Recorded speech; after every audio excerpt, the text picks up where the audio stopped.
ఎవరైతే చేస్తారో సిద్ధి పొందడానికి మేము ఒక పరీక్ష పెడతాం.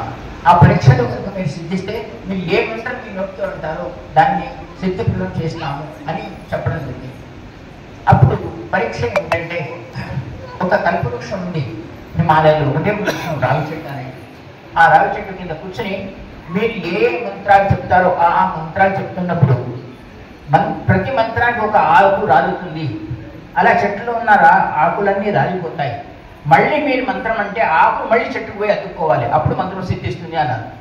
అప్పుడు వాళ్ళ మంత్రాన్ని ఉచ్చరించి ఆ ఆకులు రాళ్ళను మొదలెట్టిన తర్వాత మత్స్యనాథులు సహా గోరఖనాథులు సహా మళ్ళీ మంత్రం చెప్పి ఆ చెట్టుకు మళ్ళీ ఆకులన్నీ అతుక్కునేటట్టు చేసినారు.